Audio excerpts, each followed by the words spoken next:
The real-time data released by Johns Hopkins University in the United States shows the number of confirmed cases of COVID-19 in the United States reached 3.83 million, and the number of deaths increased to 142,000.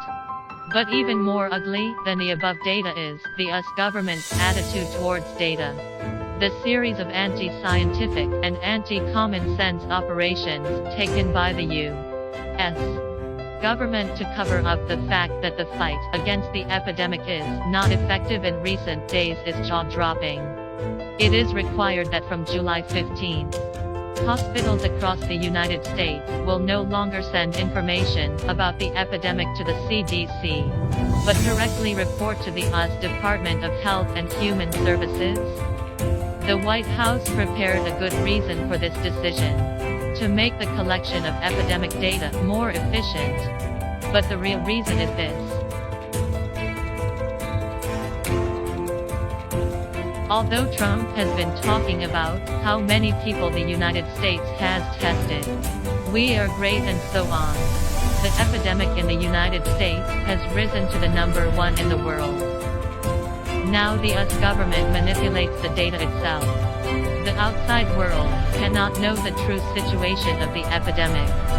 The news in a few days may turn into a sharp decline in the number of infected people in the United States. At that time, it is possible to say that there is no increase.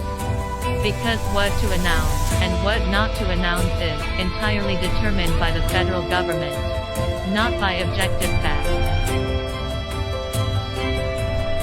If we continue to develop in this way, the end result will be that people will blame the epidemic on Trump.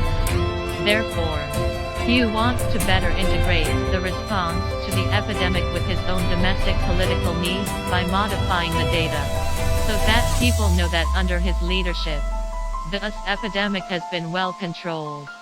But former U.S.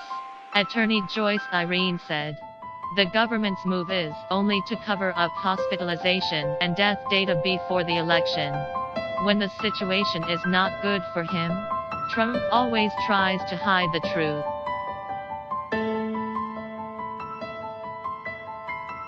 Control data and delete all previous data. What exactly is Trump covering up? Maybe the CDC has a secret.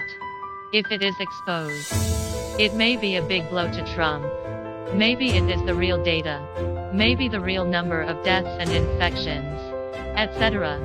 After the announcement, it is estimated that Trump will be spurned by people, so he quickly eliminated some criminal evidence. This really makes us reverie. Unfortunately, the virus will not abandon its attack and spread because of the Trump administration. The American people are still threatened with infection from time to time. Trump marginalizes CDC and fights blindfolded. Is he ready to make America great again, or make America shrink again?